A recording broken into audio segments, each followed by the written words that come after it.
Estou com a palavra, senhor presidente. O senhor está com a palavra. Senhor presidente, senhores desembargadores, preclaro procurador de justiça, serventuários, recebam todos as minhas cordiais saudações. Senhores desembargadores, o saudoso ministro da Suprema Corte Americana, Oliver Wendell Jr., costumava dizer que hard cases usually make bad law. Casos difíceis costumam gerar precedentes ruins. E hoje, aqui nessa sessão de julgamento, nós estamos diante de um típico hard case. Se trata de uma operação policial denominada Operação Déjà Vu, que culminou ao apelante a aplicação de uma pena de expressivos 42 anos, 9 meses e 10 dias de reclusão. Em uma leitura assodada do caderno processual, considerando notadamente o número de laudas, a quantidade de informações policiais, medidas cautelares e a gravidade dos fatos postos na denúncia, poderiam, vossas excelências, serem levados em equívoco ao deixar de reconhecer as inúmeras ilegalidades que ocorreram neste caso. Mas, como eu destaquei, nós estamos diante de um hard case e, então, como prelúdio da minha peroração, eu peço com muito respeito a vossas excelências cautela para que não incorram no equívoco proclamado por Holmes no início do século XX. Este processo está eivado de um sem número de ilegalidades. As razões de apelação do ora apelante foram apresentadas a vossas excelências em 261 laudas que veicularam diversas teses jurídicas, preliminares e meritórias. Evidentemente, considerando o tempo que possuo para proferir a sustentação, não conseguirei abordar com a profundidade necessária essas teses, motivo pelo qual eu vou me dedicar apenas a abordar 3 teses preliminares. 2 delas são relativas a manipulações de competência e a última é relativa à nulidade de decisões proferidas ainda durante as investigações. Pois bem, eu inicio pela tese preliminar de violação da competência da Justiça Federal para processar e julgar essa ação penal, e ao fazê-lo digo a vossas excelências que a investigação que alicerçou o oferecimento da denúncia, como já referi, chama-se Operação Déjà Vu. A expressão francesa significa algo que já foi visto e isso não é uma mera coincidência.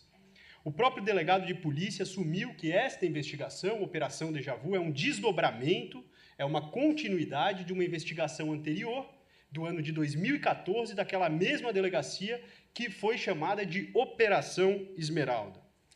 Segundo a autoridade policial, na própria portaria de instauração das investigações e também no relatório final, em meados de 2019 chegou naquela delegacia uma denúncia anônima, dizendo que um grupo de traficantes, outrora comandado supostamente por um senhor chamado Marcelo Gomes de Oliveira, vulgarmente conhecido como Marcelo Zóio Verde, teria sido desbaratado em 2014 por conta da Operação Esmeralda, mas teria se reestruturado novamente e continuado a praticar a traficância, apontando, sob nova liderança, obviamente, apontando a autoridade policial, que inclusive o fornecedor de drogas seria o mesmo. Portanto, excelências, a Operação Déjà Vu é assumidamente um desdobramento, uma continuação da Operação Esmeralda. E este ponto é importante, pois vejam, vossas excelências, que em relação à Operação Esmeralda, aquela operação de 2014, muito embora tenha tramitado perante a Justiça Estadual, tenha sido oferecida a denúncia perante a Justiça Estadual, e a DENARC também tem investigado, em certo momento houve o declínio da competência para a Justiça Federal, considerando a potencial transnacionalidade dos delitos de tráfico de drogas. A questão da competência na Operação Esmeralda foi amplamente debatida em todas as instâncias do Poder Judiciário, tendo sido a palavra final proclamada pelo Supremo Tribunal Federal, que reconheceu que a competência era, sim, da Justiça Federal. Portanto, eminente relator, se a Operação Déjà Vu é assumidamente uma continuidade da Operação Esmeralda, os traficantes seriam os mesmos, o fornecedor de drogas seriam os mesmos, eles apenas teriam se reestruturado e continuado a traficância, por óbvio, a competência continuaria a ser da Justiça Federal e não da Justiça Estadual.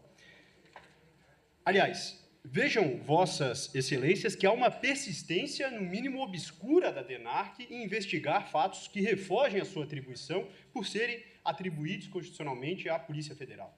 Não bastou o declínio da competência em relação à Operação Esmeralda para que aquela delegacia percebesse que aqueles fatos não eram de sua atribuição. Mas não é só.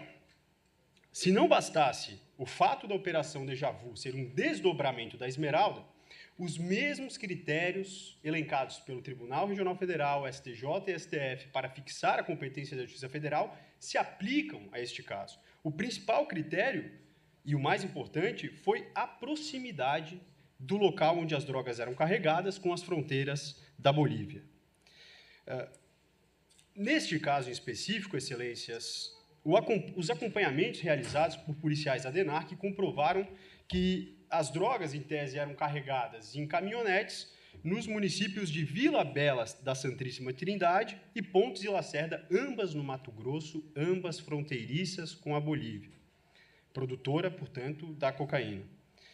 Não há dúvidas, portanto, que houve transposição de fronteiras nesse caso, pois alguém trouxe a droga da Bolívia e carregou na fronteira, o que evidencia, muito mais do que preceitua a jurisprudência sobre a questão da fixação da competência, que é, sim, competência da Justiça Federal. Aliás, a própria sentença recorrida em certa altura afirma que, aspas, ao ser inquirido em juízo, observo que o policial civil Emanuel Luiz da Silva Brandão afirmou que as substâncias entorpecentes eram compradas em dólares, mas os bolivianos costumavam fazer a entrega em território brasileiro.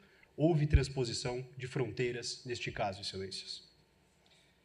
Como segunda tese preliminar, ainda relativa à competência, mas agora se superada a competência da Justiça Federal, houve também manipulação de competência da Justiça Estadual.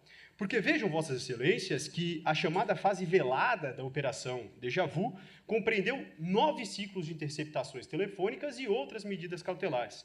Mas todas essas interceptações foram deferidas pelo juízo da 9ª Vara Criminal da comarca de Goiânia entre 2020 a 2021.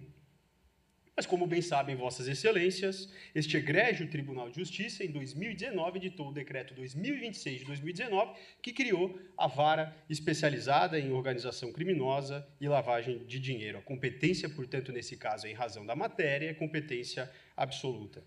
Aqui, divergindo, em certo ponto, do colega que me antecedeu, a questão de ser ou não uma organização criminosa ou associação para o tráfico de drogas é uma questão de princípio da especialidade, pois o inquérito policial sempre versou sobre uma organização criminosa.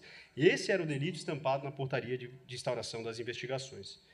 Portanto, as medidas cautelares, desde o início, deveriam ter sido deferidas pelo juízo especializado e não pelo juízo da 9ª Vara Criminal, como foram. Aqui se trata de uma questão de competência absoluta, eu reafirmo, e não é possível se aplicar a teoria do juízo aparente, pois o juízo não era aparentemente competente. Apenas me parece que o juízo desconhecia um decreto do próprio tribunal ao qual era vinculado, e digo isso com todas as vênias possíveis. Por fim, Excelências, como última tese preliminar levantada nessa sustentação oral, caso Vossas Excelências entendam por afastar as antecedentes, digo que as decisões que decretaram as cautelares de interceptação telefônica, quebras de sigilo telemático, proferidas pelo juiz da 9ª Vara Criminal, são absolutamente nulas por um claro vício de fundamentação. Eu explico. Como medida inicial do inquérito policial, o delegado da DENARC fez uma representação pela quebra do sigilo e por interceptações a respeito de 5 alvos iniciais. Entre esses alvos, o ora apelante não estava compreendido.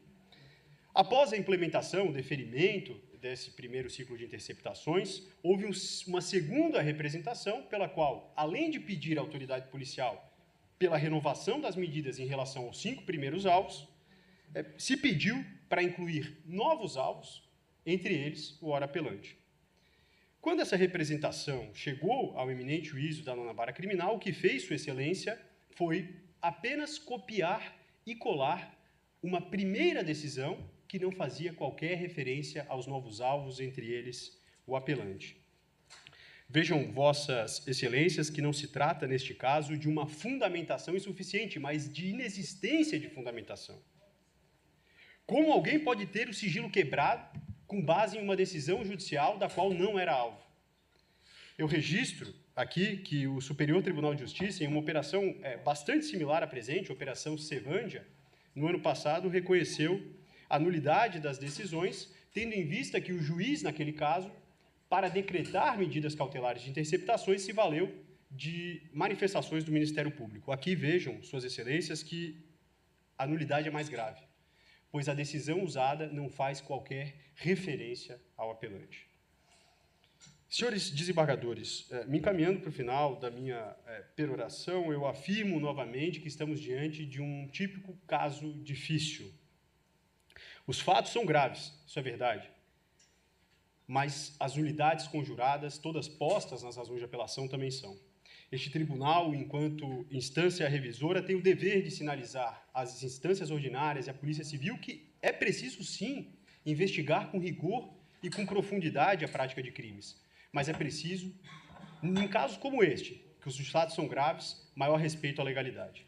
Com essas considerações, rogando vênias por qualquer excesso, apresento sustentação oral para, mais uma vez, requerer a Vossas Excelências que deem provimento ao recurso de apelação e façam, como nunca deixaram de fazer, justiça. Muito obrigado.